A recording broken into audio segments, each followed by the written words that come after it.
Xin chào tất cả các bạn nha. Rất vui được gặp lại mọi người vào tối thứ ba và thứ sáu hàng tuần. Thưa các bạn, ISO là tổ chức quốc tế về tiêu chuẩn hóa, tức là tổ chức này chuyên tạo ra các tiêu chuẩn cho các lĩnh vực khác nhau trong công nghiệp, dịch vụ và xã hội. Kiểu như là ISO bán tiêu chuẩn để sống nhỉ? Đúng rồi, tổ chức này đã phát hành hơn 22.000 tiêu chuẩn lớn nhỏ khác nhau, trong đó có 7 tiêu chuẩn vô cùng đắt hàng. Có nghĩa là 7 tiêu chuẩn này được rất nhiều các tổ chức trên thế giới dùng. Đó là những tiêu chuẩn gì vậy? Vậy ngày hôm nay Lala Brothers sẽ nói về 7 tiêu chuẩn ISO phổ biến nhất trên thế giới nhé. Nào, chúng ta cùng bắt đầu luôn nha. What we do here is go back, back, back, back, back, back, back, back.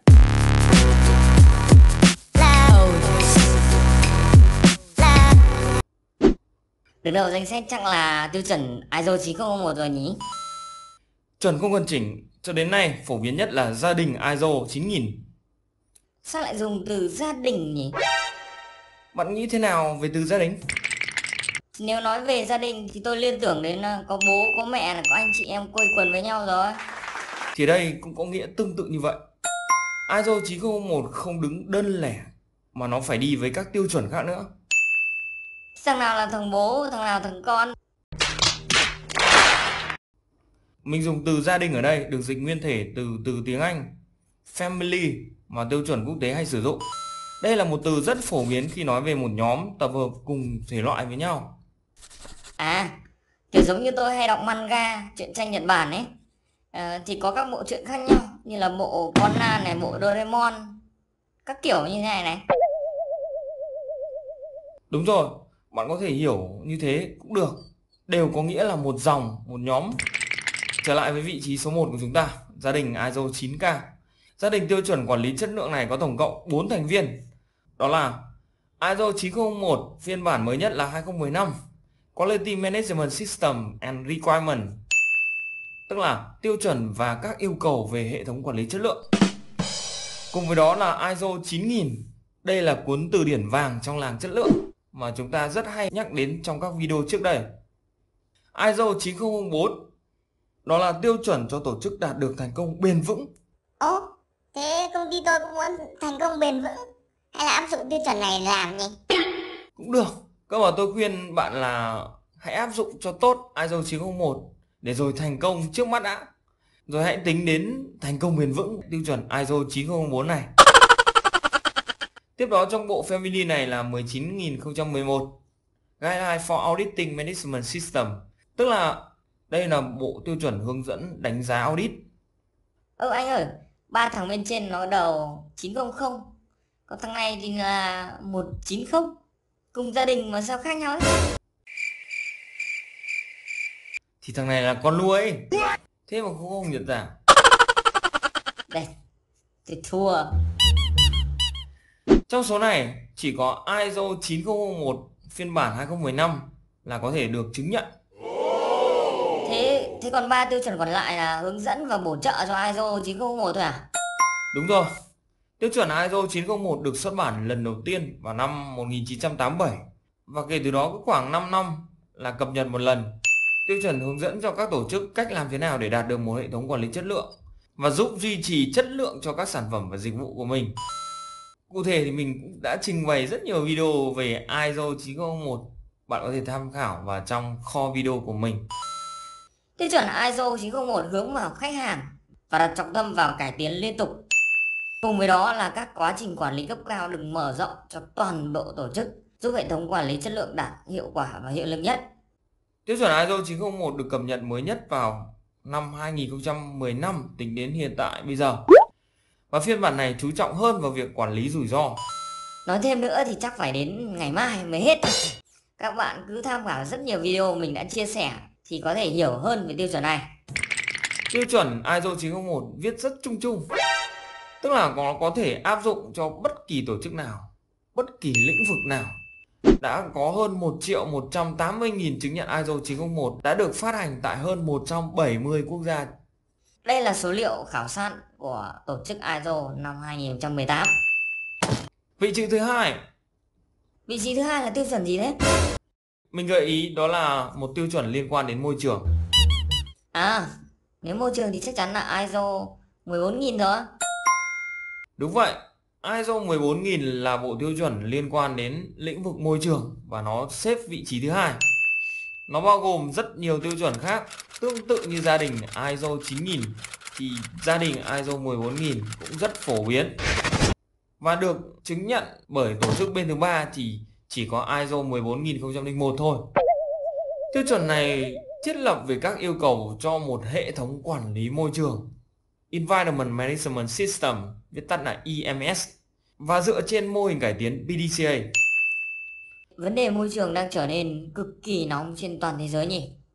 Nếu tổ chức áp dụng tiêu chuẩn này thì môi trường quanh chúng ta sẽ trở nên tốt đẹp hơn rồi đúng không? Đúng vậy, đây là một tiêu chuẩn mang tính tự nguyện, được đưa ra bởi các công ty muốn cải thiện các quá trình liên quan đến môi trường.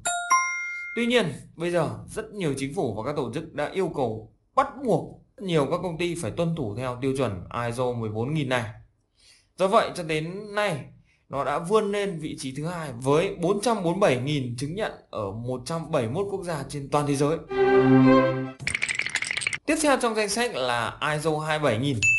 Bộ tiêu chuẩn này liên quan đến công nghệ thông tin, một ngành cực kỳ bùng nổ ở Việt Nam những năm gần đây. Với mục tiêu cải thiện an ninh và bảo vệ tài sản của công ty.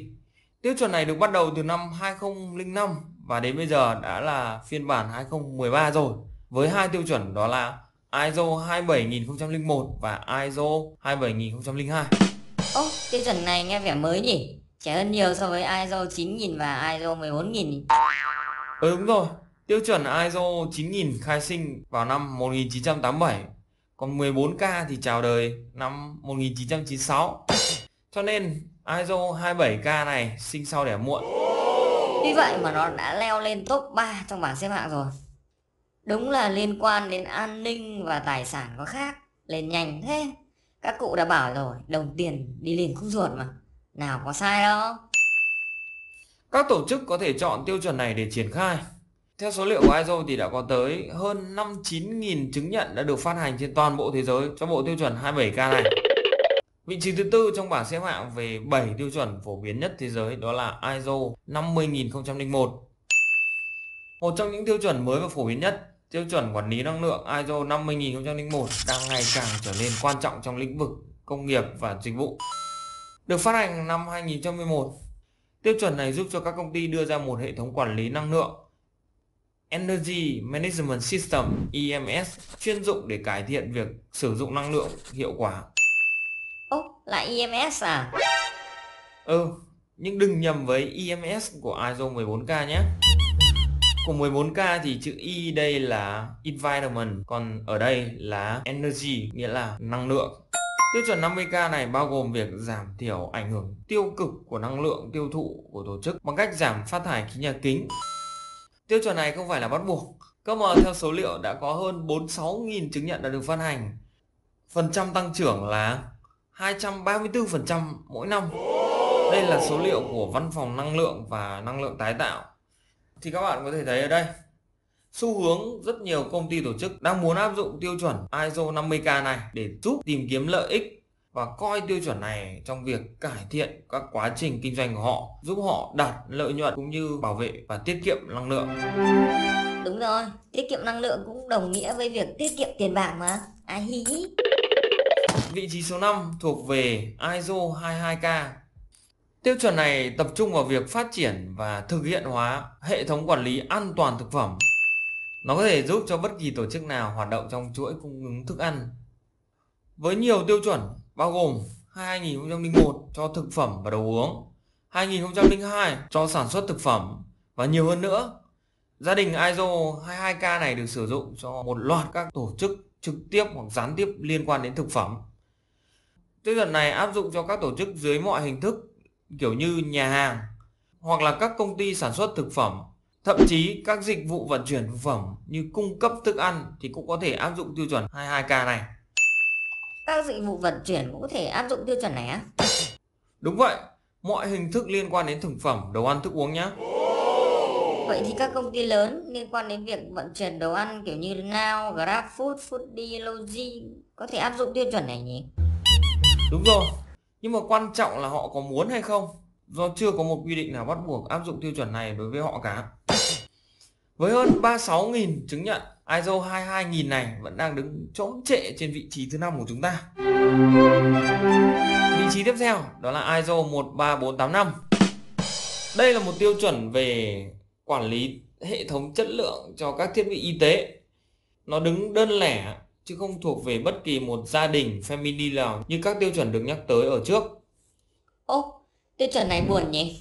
Đứng lẻ loi, cô đơn quá đi. I'm Mr. Lonely, I have nobody.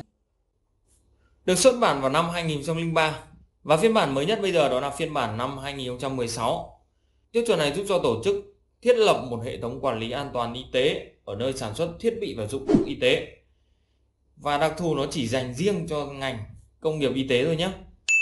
Tiêu chuẩn ISO 13485 này giúp cho tổ chức đảm bảo yêu cầu quản lý chất lượng và các yêu cầu luật định của ngành thiết bị y tế.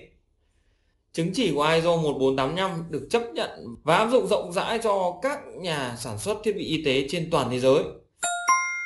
Và đây cũng là một yêu cầu bắt buộc trong giai đoạn hiện nay. Nếu như tổ chức sản xuất thiết bị y tế nào muốn sản phẩm của mình được công bố và bán rộng rãi trên toàn thế giới. Và đã có hơn 24.000 chứng chỉ đã được phát hành rồi. Đứng vị trí thứ 7 đó là tiêu chuẩn ISO 45001. ISO 45001 là tiêu chuẩn ISO cho hệ thống quản lý an toàn sức khỏe nghề nghiệp, được công nhận và triển khai trên toàn thế giới. Ô, vấn đề an toàn sức khỏe nghề nghiệp thì có OSHA 18.000 rồi mà. Tiêu chuẩn này được xuất bản năm 2018 để thay thế cho bộ tiêu chuẩn OSHA mà bạn nhắc đến đấy. Tiêu chuẩn ISO 45001 là tiêu chuẩn quốc tế quy định các yêu cầu đối với hệ thống quản lý an toàn và sức khỏe nghề nghiệp, giúp tổ chức cải thiện về vấn đề an toàn sức khỏe trong việc ngăn ngừa thương tích và tổn hại sức khỏe. ISO 45001 được áp dụng cho mọi tổ chức, bất kể quy mô, loại hình và tính chất. Tùy vào điều kiện của công ty, bạn có thể lựa chọn tiêu chuẩn này. Trên thế giới, số lượng chứng chỉ phát hành cho tiêu chuẩn này đã lên tới 14.000. Như vậy, mình đã trình bày cho bạn 7 tiêu chuẩn ISO phổ biến nhất thế giới rồi. Có những bộ tiêu chuẩn bắt buộc kiểu như ISO 9001, ISO 22000, ISO 13485. Với các tiêu chuẩn khác thì tùy vào bối cảnh của tổ chức mà công ty bạn có thể lựa chọn để áp dụng. Nên nhớ các bộ ISO vừa rồi đều được áp dụng phổ biến trên toàn thế giới vì nó mang lại lợi ích rất nhiều cho các tổ chức. Nên bạn có thể lựa chọn để áp dụng. Đối với ISO 9001 thì Lala Plus mình đã lập kênh này để hỗ trợ và tư vấn, đào tạo cho những bạn mà đang quan tâm đến hệ thống quản lý chất lượng. Vâng, cứ 7 giờ tối thứ 3 và thứ 6 thì mình đều đặn ra những video mới nhất về hệ thống quản lý chất lượng theo ISO 9001 này. Hãy ấn theo dõi kênh để không bỏ lỡ những video mới nhất nhé. Hy vọng thông tin hữu ích cho bạn. Hẹn gặp lại các bạn ở các video sau nha. Bye bye. Savannah.